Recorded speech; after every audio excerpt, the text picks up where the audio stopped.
ሁላችሁ ምንም እያላችሁ እግዚአብሔርን እያመሰገናችሁ እንኳን አደረሰን እንኳን አደረሳችሁ። ከፍ ያለ ምስጋና ለእግዚአብሔር ስላደረሰን ስለረዳን ስለ ቸርነቱ ምስሉ ግድላቸው የየጉዳና ወደ ገለሰፈና እሱ በጠብቆ ተጠብቀናል። እሱ አድርሶናልና ማን ይመስገን? ማን ይመስገን? ታላቸው ምስና እናታችን ንጽሕተ ንጹሐን ቅድስተ ቅዱሳን ድንግል ማርያም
አሜን። እግዚአብሔር አምላካችን እንደምናመሰግነው እዚህ ቅዱስ ተራራ ላይ ሰበሰበን። የአምላካችን ስሙ የተመሰገነ ይሁን። ስሙ ተጠርቶ እሷ የማይቀር የእናታችን የቅድስተ ቅዱሳን የንጽሕት ቅዱሳን የቅድስት ድንግል ማርያም ስሟ የተመሰገነ ይሁን። እንኳን ለደረሳቸው ቃል ያደረሰን አመት ገሮት ታወተብን እየባረከ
በጥግ በኩል በዛ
ሟቾች በሱ መሸነፍ ሆነ።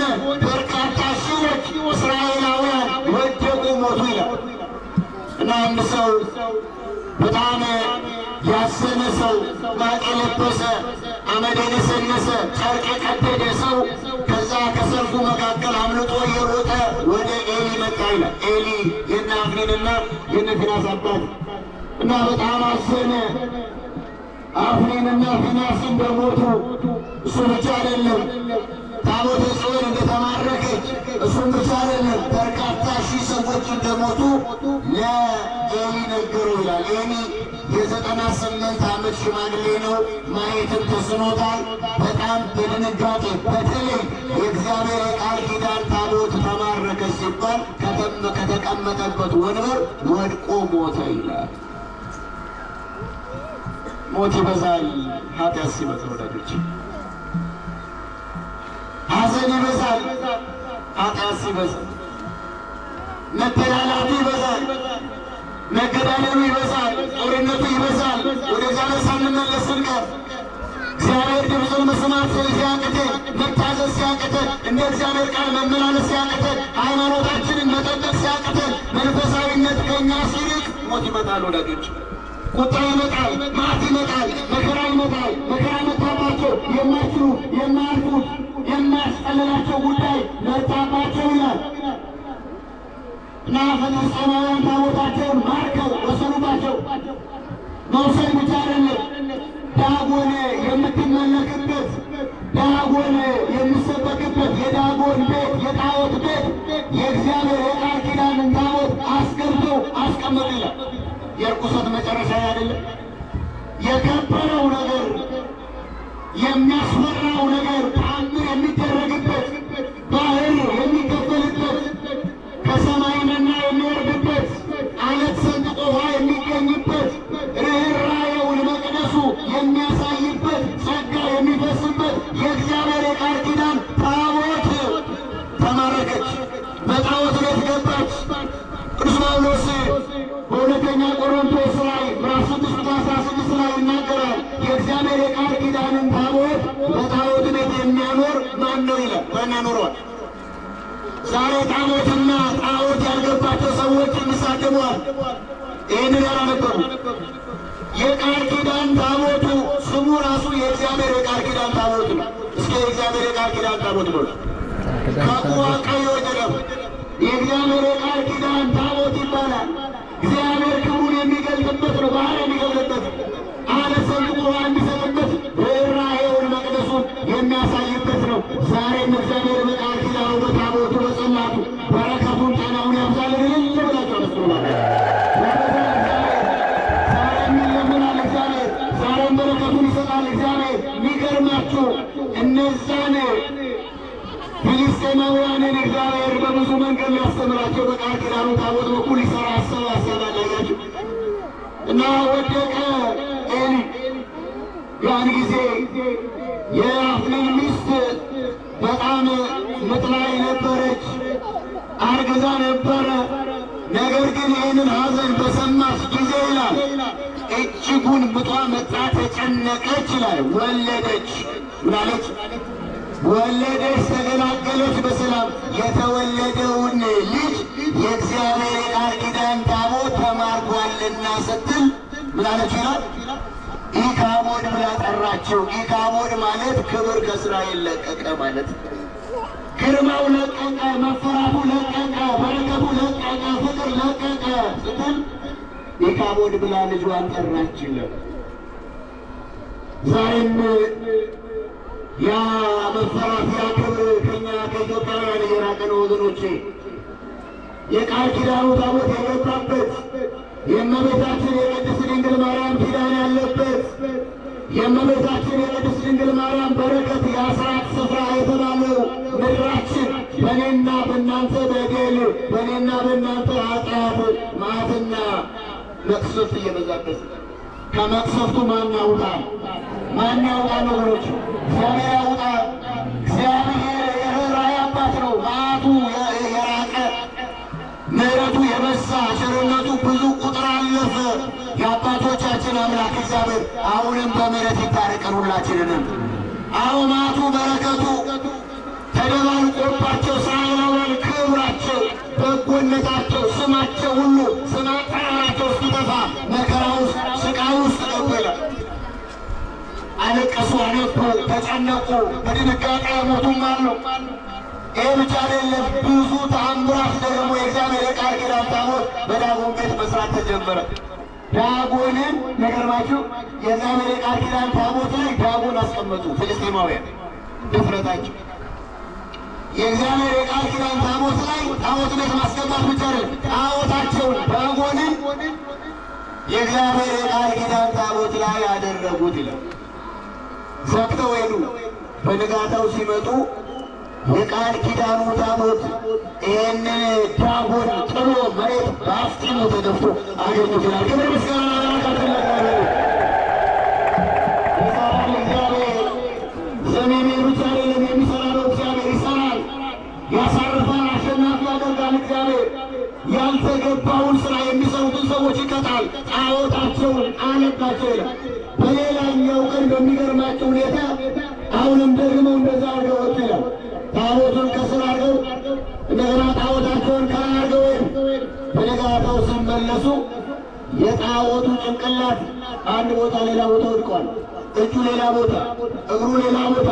የአሕዛብ አማልክት እግዚአብሔር ጣለው። ክብር ምስጋና ለአምላካችን ይጣልልን። መድኃኒዓለም ክፋትን ይጣልልን፣ ጥላቻን ይጣልልን፣ መለያየትን ይጣልልን። ታቦተ ጽዮን በሚያስደንቅ ሁኔታ በእስራኤል ምድር አምባነቷን መጠጊያነቷን ለምድሯ የምትሰጠውን በረከት እስራኤላውያን እያሰቡ እያለቀሱ ነበርና ብዙ መቅሰፍቶች በፍልስጤም መጣ ይላል። እባጭ መጣ፣ ሞት መጣ፣ በርካቶች መሞት ጀመሩ ይላል። ሞቱ ይላል። በኋላ ምን እንዳደረጉ ታውቃላችሁ? በጣም በርካታ ሊቃውንት የተባሉትን ጠሩ፣ ሰበሰቡ። ምን እናድርግ? 7 ወር ነው የተቀመጠችው። 7 ወር ማለት ነው ያለው ቁጣን ያለብን። ስለዚህ ምን እናድርግ? ህዝቡ በባጭ እያለቀ ነው። ሌላውን በደዌ እየተመታ ነው። መቅሰፍቱ በዝቷል። ስለዚህ ምን እናድርግ አሉ። እንግዲህ ለአምላካቸው እንደሚደረገው መባ ስጦታውን፣ ወርቁን፣ የሚያስፈልገውን በባጩ በመታችሁ አይነት ቅርጽ እየሰራችሁ ወደዛ ወደ እስራኤላውያን በታቦቱ በሰረገላው ላይ አድርጋችሁ መላክ አለባችሁ። አለዛ አይለቃችሁ። እግዚአብሔር ከእስራኤል ክብር ይለቅም፣ የታቦቱን ክብር ግን መግለጽ ጀምር። አያችሁ፣ የእኛ በደል ቢኖር እግዚአብሔር ዛሬም ይሰራል። ዛሬ ቀላል አይደለም። ያድነናል አያድነንም? እየበደል ነው፣ እያጠፋል፣ እርኩሰት በዝቶ ንግግራችን አይተው ፈቃድ እግዚአብሔር የለበት፣ ማሰባችን እነዛው፣ ኑሯችን እነዛው፣ ያልተገባውን መንገድ እንሄዳለን። ነገር ግን እግዚአብሔር ምሕረቱን ከኛ አላራቀን። ክብር ምስጋና ለእርሱ እናመሰግናለን።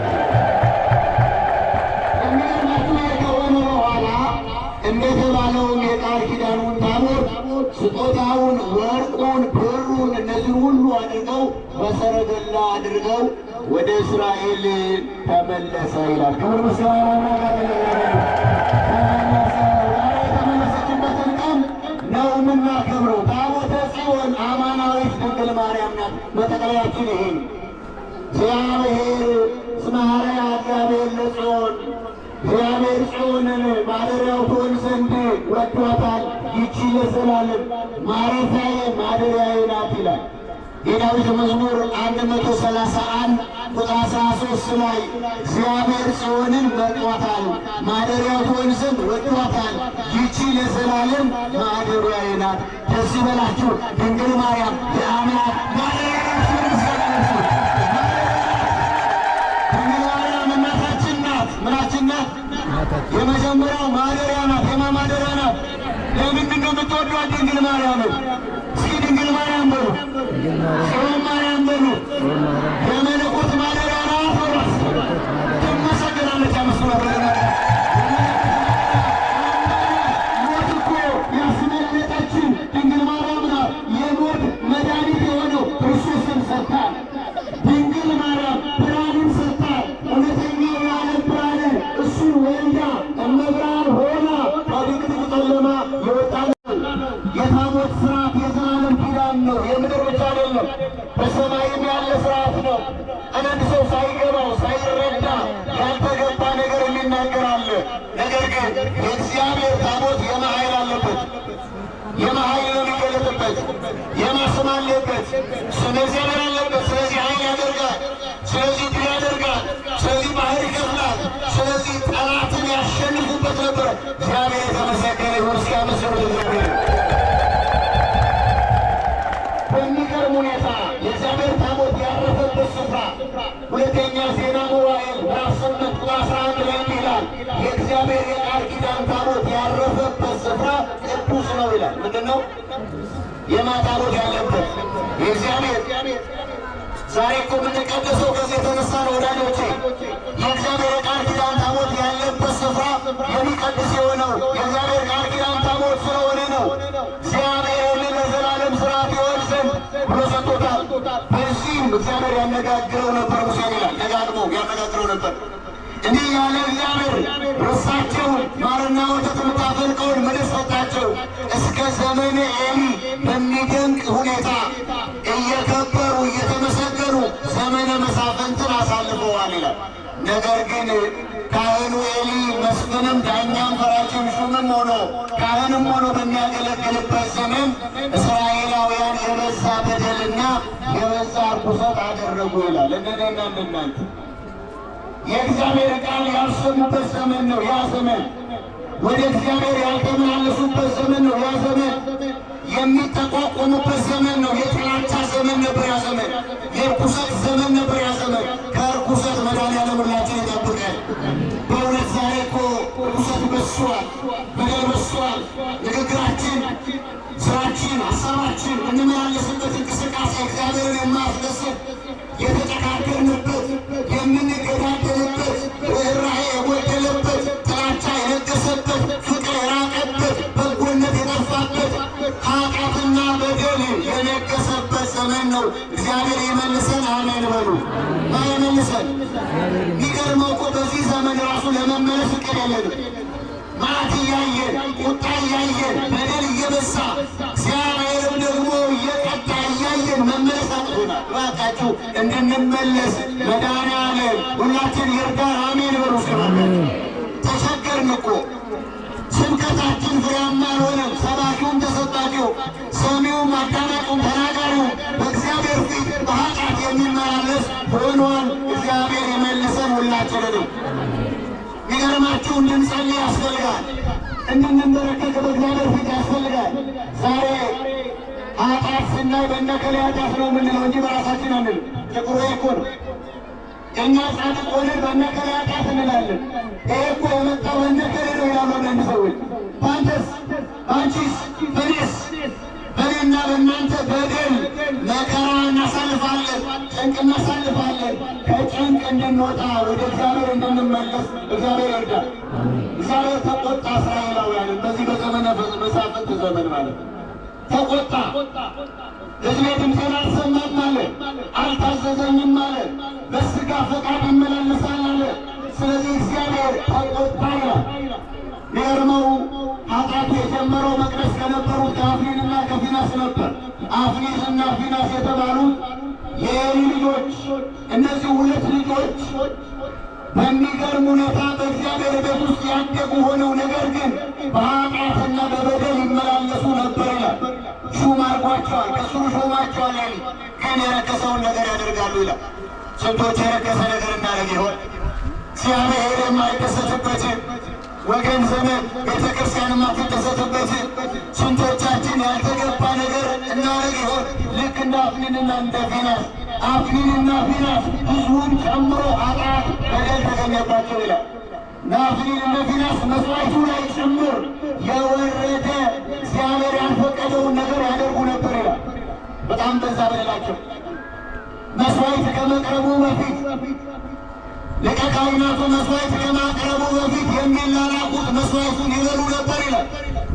ይህ ብቻ አይደለም፣ አስነዋሪውን የዝሙት መንገድ ይሄዱ ነበር ይላል። ዝሙት ከባድ ነው ወገኖች፣ ዝሙት ከባድ ነው። ዝሙት ከሰማይ እግዚአብሔር ታላላቅ ቁጣዎች ያመጣባቸው ምክንያቶች ዝሙት ነው። ዝሙት ባል ከሚስቱ ሌላ፣ ሚስት ከባሏ ሌላ የምትሄድበት በእግዚአብሔር ፊትም በሰው ፊትም ብዙ ቁጣ የሚያመጣ ከእግዚአብሔር ጸጋ በረከት የሚለይ ነው። ከዚህ መድኃኔዓለም ሁላችን የጠበቀን አሜን በሉ። አዎ ቁጣ እግዚአብሔር ያወረደበት በተለይ በዘመነ ብሉይ ያሉ ታላላቅ ቁጣዎች የመጡት በትዳር አለማክበር ወይም ደግሞ በሌላ አነጋገር በዝሙት ምክንያት የመጡ ቁጣዎች ናቸው። ሰዶምና ገሞራ ያ ሁሉ መከራ ያ ሁሉ እሳት የወረደው በዛ ነው። በኖህ ዘመንም ያ ነፍስ ውሃ የፈላው ያ ምድርን ያጠፋው ከዚህ የተነሳ ነው። ከዚህ እግዚአብሔር በንስሐ ሁላችን ይጠብቀን። የሚገርማችሁ ኃጢአት በዝቶ ርኩሰት በዝቷልና ይሄ ነገር ወደ ኤሊ መጣ። ኤሊ መቆጣት ጀመረ። እንደ መስፍንነቱ እንደ ዳኛነቱ ተቆጣ። ያልተገባው ነገር ለምን ታደርጋላችሁ? ሰውን ሊበድል እንደው እግዚአብሔር ያስታርቃል። ሰው ከእግዚአብሔር ጋር ከተጣላ ግን እንዴት ይሆናል? በደሉን እግዚአብሔር እንዴት ይተውለታል? ስለዚህ እግዚአብሔር አዝኖባችኋል አለ። ልጆቹ ግን ምክሩን አላጸናም። ልጆቹን አልመለሰም። ወደ ቅድስናው መቅደስ አላመጣቸውም ይላል። ስለዚህ እግዚአብሔር ተቆጣ ይላል። ከቁጣ መድኃኔዓለም ሁላችን ይጠብቀን። ተቆጣ እግዚአብሔር። ልጆቻችንን የወለዳችሁትን በአግባቡ ባለማሳደጋችሁ ምክንያት እግዚአብሔር ይቆጣል። ተቆጣ። ልጁን አልያዘም አለ እግዚአብሔር። ከዛ በኋላ የሚገርማችሁ የእግዚአብሔር ጸጋ ራቃቸው ይላል። የእግዚአብሔር በጎ ነገር ራቃቸው። ቸርነቱ፣ አዳኝነቱ፣ በጎነቱ የነበረው በጎ ነገር ሁሉ መጽሐፍ እንደሚናገር ከእነሱ ራቀ ይላል። የእግዚአብሔር ድምፅ፣ ራእዩ፣ በጎነቱ ሁሉ እነዚህ ሁሉ ነገሮች መጽሐፍ እንደሚናገር ከእነሱ ራቁባቸው ይላል። በረከት ራቀባቸው፣ በጎነት ራቀባቸው፣ ሰላም ራቀባቸው፣ ማዳኑ ራቀባቸው። ዛሬ ብዙዎቻችን አራቀብን። ሰላም ርቆብናል፣ መግባባት ርቆብናል፣ ፍቅር ርቆብናል፣ በጎነት ርቆብናል፣ ርኅራኄ ርቆብናል። መልካም ነገር ማውራት፣ መልካም ነገር መስማት፣ መልካም ነገር መስራት ርቆብናል። መድኃኔዓለም ይመልስልን። አሜን በሉ። ይመልስልን፣ እግዚአብሔር ይመልስልን። ራቀባቸው ይላል እና ይገርማቸዋል። በመቅደስ አዲስ ሌላ ብላቴና መጥቷል። ሳሙኤል የተባለ የሐና ልጅ እግዚአብሔር ሳሙኤልን ያናገረው ነበር ይላል። ሳሙኤል ያለ በነቢይ ቃል ያናግረዋል እና ሳሙኤልን እግዚአብሔር የሚፈልገውን ለሳሙኤል ሊነገር የሚገባውን ነገር ለሳሙኤል ነገረው። እግዚአብሔር መቅሰፍት እንደሚያመጣ፣ አፍኒንና ፊናስ እንደሚቀጡ፣ እሱ ብቻ አይደለም ኤሊም እንደሚቀጣ፣ ሕዝቡም እንደሚቀጣ ስላልተመለሱ እናደርጋለሁ ብሎ ነገረው ይላል እና ኤሊ በጣም ደንግጦ ይሄ የመጣው የእግዚአብሔር ድምፅ ምን እንደሆነ ሁሉን ነገር ከሰማ በኋላ ከዚህ ከተወዳጁ ከሳሙኤል በጣም አዘነ ይላል እና እንዲሆነ አለ ሰልፍ ሆነ፣ ጦርነት ሆነ በፍልስጤማውያን እና በእስራኤላውያን መካከል በዚህ አቤኔዜር በተባለ ስፍራ በሰፈሩ እስራኤላውያን እና በፍልስጤማውያን መካከል ጦርነት ሆነ ይላል። አፍኒንና ፊናስም ቅድስና እንዳለው ሰው በእግዚአብሔር ፊት የበደሉ እንዳልሆኑ በድፍረት ወደ ሰልፉ ገቡ ይላል እና በአንድ ጊዜ 4000 ሰው ሞተ ከእስራኤል መካከል ይላል። በፊት ኃይል ሆኗቸው እግዚአብሔር እየረዳቸው ያሸንፉ ነበር። ሁልጊዜ ድል ያደርጉ ነበር። ከእነሱ ጋር ስላለ እግዚአብሔር ዛሬ ከእነሱ ጋር ግን አልነበረም። እግዚአብሔር ከሁላችን ጋር ይሁን። ምንሸነፍበት፣ ምናዝንበት፣ ተግዳሮት ውስጥ ምንገባበት፣ ለቅሶ ውስጥ ምንገባበት፣ ብዙ ዋይታ ውስጥ ምንመላለስበት፣ ያሰብነው የማይሳካበት በግል ሕይወታችን፣ በማህበራዊ ሕይወታችን፣ በስራ ገበታችን፣ በእንቅስቃሴያችን ያልተሳካ መንገድ የምንሄደው እግዚአብሔር ከኛ ጋር ስለሌለ ነው። እግዚአብሔር ከሁላችን ጋር ይሁን። አሜን በሉ። በእውነት እግዚአብሔር ከኛ ጋር ካልሆነ ስራ ይቃናል፣ ቤተሰብ አይባረክም፣ ስራ አይባረክም፣ እንቅስቃሴዎቻችን የተባረኩ አይሆኑ። ከኛ ጋር ከሌለ እግዚአብሔር ከኛ ጋር ከሌለ በረከት የለም፣ ጸጋ የለም። በዚህ ሁኔታ ውስጥ እስራኤላውያን በዚህ መከራ ውስጥ እስራኤላውያን ገቡ ይላል። ወደ 4000 ሰዎች ሞቱባቸው ይላል እና ምን አሉ? እኛ እኮ እናደርገው ታቦተ ጽዮንን ይዘን ስንወጣ ነው። ታቦተ ጽዮንን ይዘን ብንወጣ ኖሮ አንሸነፍም፣ ሰውም ከኛ አይሞትም ነበራል። ተባብረውም አላበቁም። በሚገርማቸው ሁኔታ የእግዚአብሔር ቃል ኪዳንን ታቦት በድፍረት አክሊልና ፊናስ ይዘው ወደ ሰልፉ ገቡ። ያን ጊዜ እስራኤላውያን ሁሉ ጮኹ ይላል። የእግዚአብሔር ቃል ኪዳን ታቦት ሲወጣ አመሰገኑ፣ እልል አሉ ይላል እና ፍልስጤማውያን ምንድን ነው የሚያስጨዋቸው?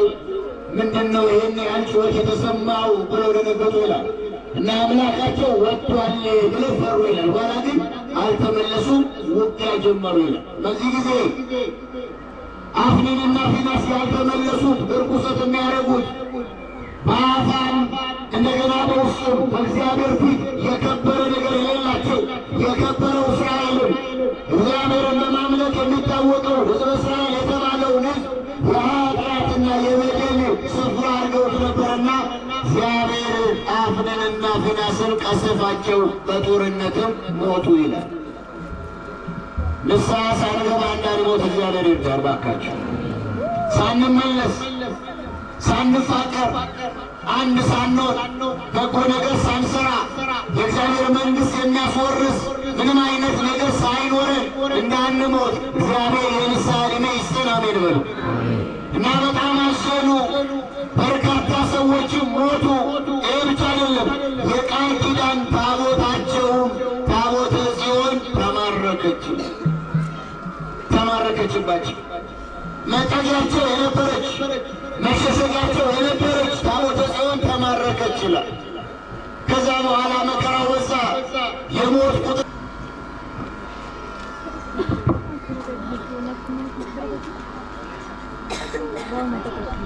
እናማተባለን።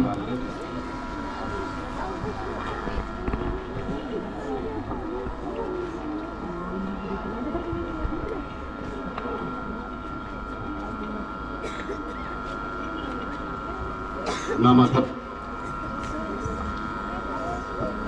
በስመ አብ ወወልድ ወመንፈስ ቅዱስ አሐዱ አምላክ አሜን። መቃባ ከኔልማ ከነፈሮ ጎልጎሎ ዋቀዮቶክ አሜን። በስመ አብ ወወልድ ወመንፈስ ቅዱስ አሐዱ አምላክ አሜን። የተከበሩ ክቡር አባታችን መላከ ሰላም ቀሲስ አለማየሁ ተፈራ የሸገር ከተማ ሀገረ ስብከት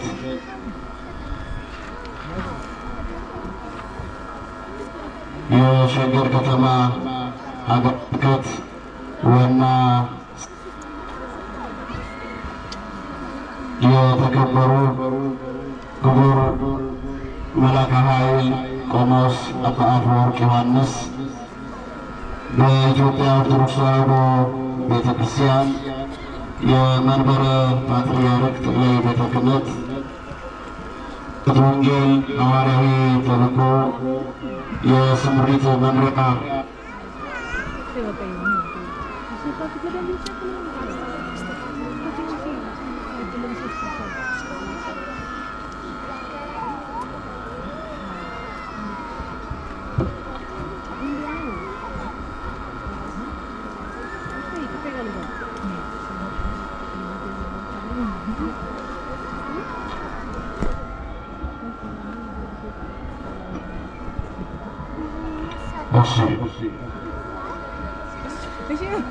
የቡራዩ መልካሙን ጉጄ ገፈርሳ ለገጣፎ ለገዳኒ ቡራ ጅዳ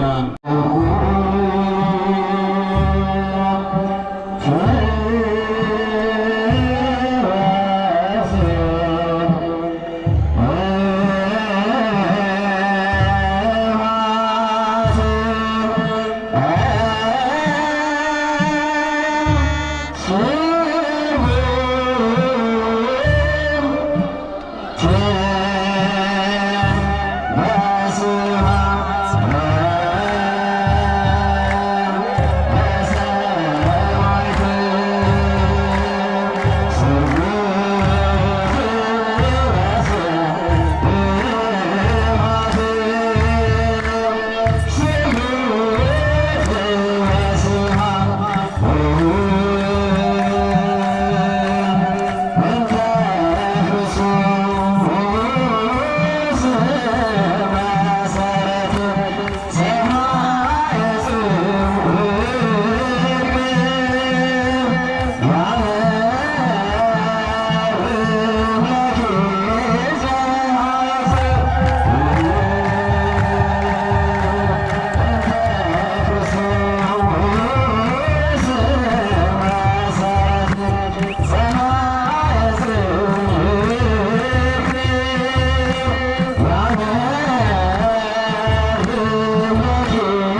ከሊቃውንቱ የሰሙትን ምስጋና ውዳሴ አቅርበዋልና በድጋሚ ሲያመስግኑላቸው እግዚአብሔር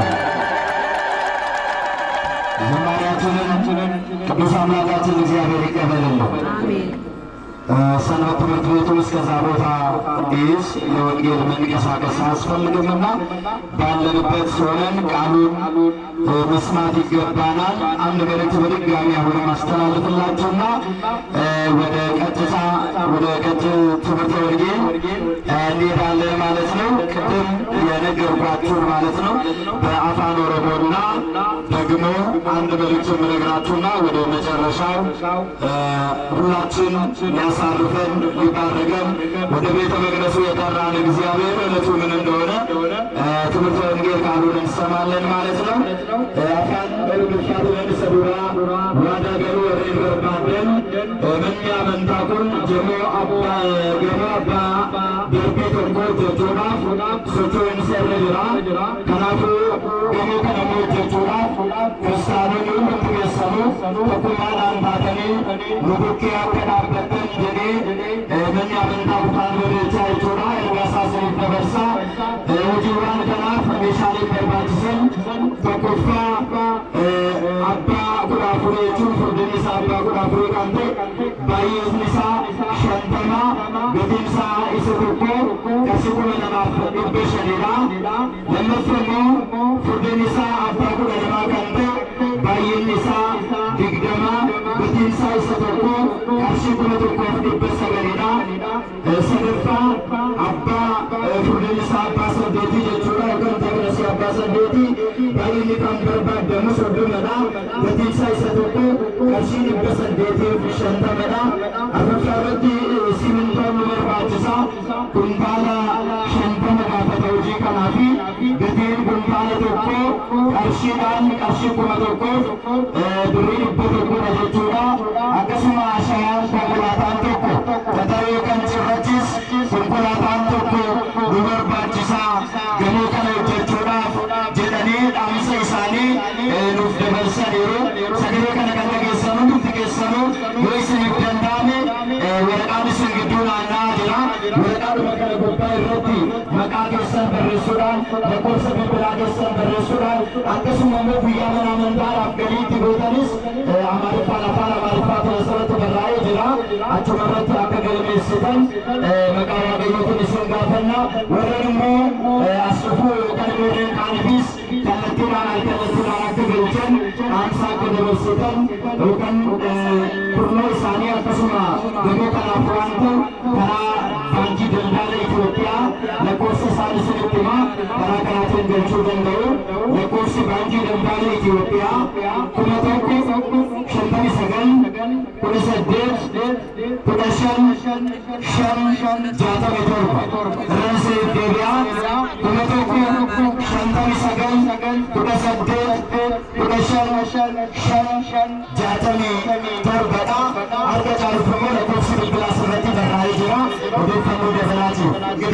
አሁን በአፋር የነገርኳችሁ በመካከላችሁ እየዞረ ያለው እዚህ ለህንፃው ማሰሪያ የሚሆን ማቴሪያል እዛው ላይ ተገዝቷል።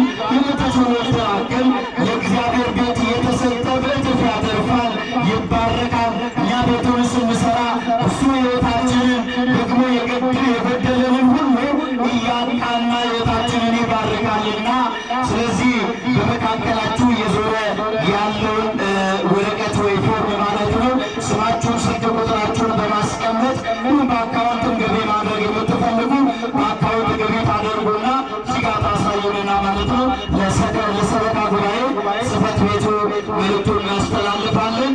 ሌላኛው መልእክት ቅድም እንዳስተላለፍኩላችሁ አሁንም እንደተናገርኩት ለዚሁ ስራ የሚሆን አቶ አብርሃም ተኬ የተባሉ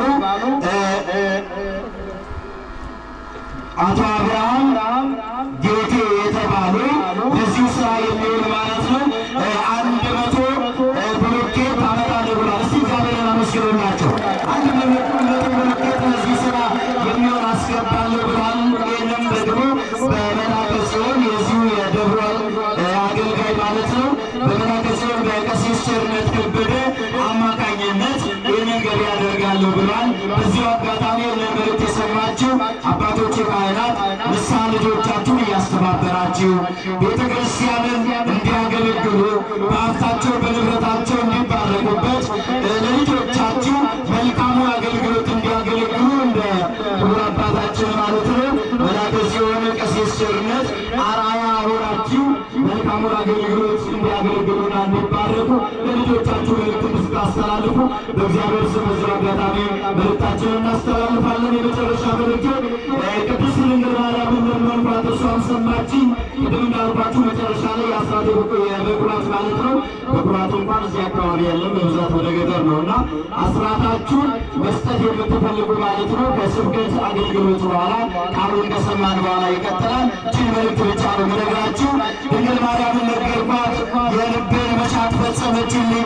በቤቴ ብዙ ችግር ነበረብኝ እንዲያ ተብሎ የማይነገር ስለዚህ እሷ ስለፈታችልኝ ለክብሯ መገለጫ ቀድሞም በቃል ኪዳኗ አስባኛለች፣ ወደፊትም እንድታስበኝ ሆና አንገታችን 5000 ብር አስገብተዋል።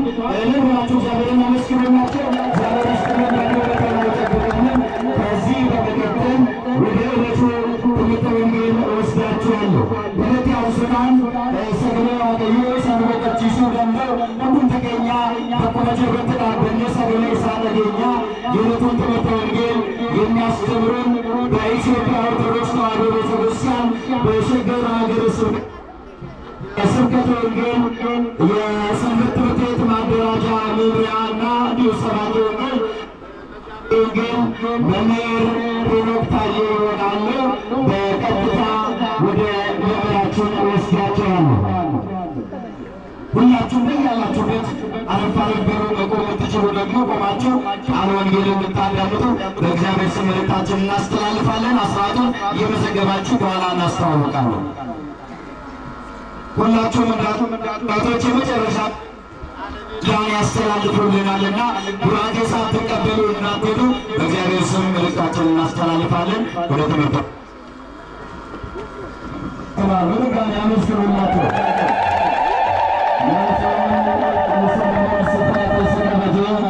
ውዱ እሳቴ ምስያሜ ወይፍስሙ ሙፍቅም ሲድንኒ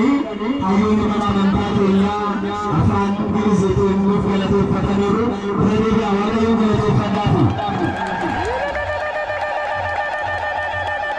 አንድ መልእክት ብቻ ነግራችሁና ወደ ቀጣዩ መርሃ ግብር እንሄዳለን። ድምፅ ግን እንዳይኖር እስቲ ዝም በሉና ከዚህ የሚተላለፈው መልእክት ብቻ እንስማ። እንደሚታወቀው ቅድስት ቤተ ክርስቲያናችን በተለያየ ጊዜ ማለት ነው ልማታዊ ስራዎችን ትሰራለች። በስራ ትውልዱ እንዲበረታታ ጥቂቱን ሰጥቶ ትልቁን በረከት እግዚአብሔር እንዲቀበል በመንፈሳዊ አገልግሎት ልጆቿ እንዲበረቱ ስራን ከምታበረታታበት መንገድ አንዱ በአምና በስጦታ በተለያየ መንገድ ነውና ከነዚህ መካከል እንግዲህ ቅድስት ቤተ ክርስቲያን የጀሞ ለምሳሌ ቅድስት ድንግል ማርያም ቤተ ክርስቲያን ለወደፊት ማለት ነው ለሚያሰራው ባለ አንድ ፎቅ ህንፃ የሚያስፈልጉ ማቴሪያሎች የመስሪያ እቃዎች ማለት ነው ቃል መግቢያ ሰነድ እዚህ ተዘጋጅተዋል። ሰነዱ ቃሉ ዝርዝሩን እነግራችኋለሁ። ሰነዱን በመካከላችሁ ሲመጣ እናንተ ሰነዱ እንግዲህ የዞረ ነው ብለውኛል። ይገባ እንግዲህ ሰነዱን እዛ ላይ ራሱን ይገልጣል። ከላይ ስራችሁን ታደርጉና ቃል የገባችሁትን የዕቃ አይነት እስከ መቼ እንደምታመጡ ለቤተ ክርስቲያኒቱ ማለት ነው ስልክ ቁጥራችሁን ትጽፋላችሁ። ስማችሁና ስልክ ቁጥራችሁ በዋናነት እንዳይረሳ። የሚያስፈልጉት ለህንፃው ግንባታ ማለት ነው በማቴሪያል ወይ ደግሞ በዕቃ ደረጃ ባለ 14 ብረት በደንብ አዳምጠኝ። ብዛት 50 የአንድ ዋጋ 2500 ደግማለሁ። ባለ 14 ብረት ብዛት 50 የአንድ ዋጋ 2500 ሁለቱም ሶስቱም ማምጣት ትችላላችሁ ማለት ነው። ከታች ሰነዱ የገባችሁትን የዕቃ አይነትና ብዛቱን ይጠይቃል። እዛ ላይ ማስቀመጥ። ሁለተኛ ባለ 12 ብረት ማለት ነው ቴክነሱ ባለ 12 ነው ብዛት 20 የአንዱ ዋጋ 1900 ነው። ባለ 12 ብረት ብዛት 20 ያስፈልጋል። የአንዱ ዋጋ 1900 ብር።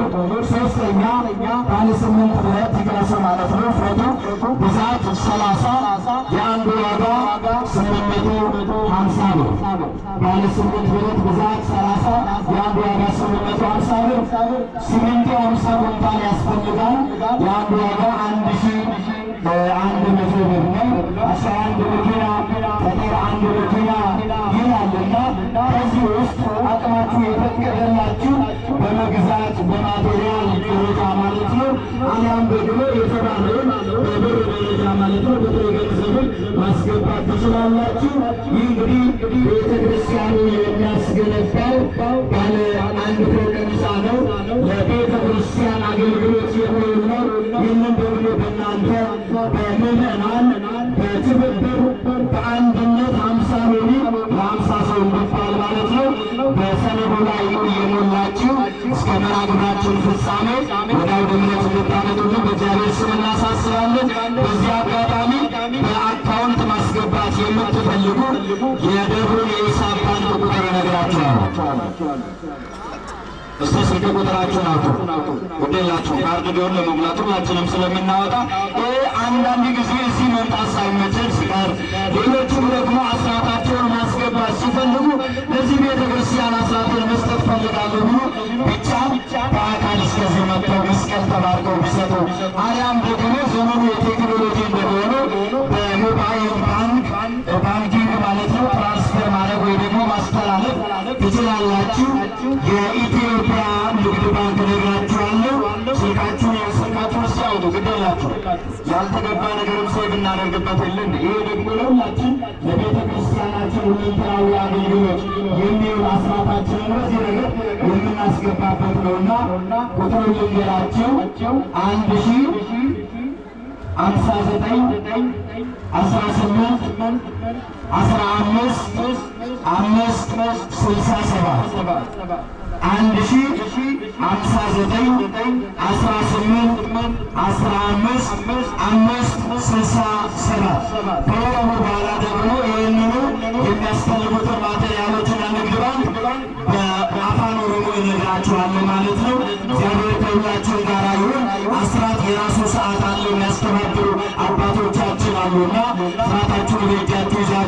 በመላው ባላችሁበት ከአውደ ምሕረቱ የሚተላለፈው መልእክት እንድታዳምጡ በእግዚአብሔር ስም ጥሪያችንን መልእክታችንን እናስተላልፋለን። ከዚህ በመቀጠል የደብሩ ሰንበት ትምህርት ቤት ያሬዳዊ ዝማሬ ወረብ ያቀርቡልናል። በቀጥታ ወደ ደብሩ ሰንበት ትምህርት ቤት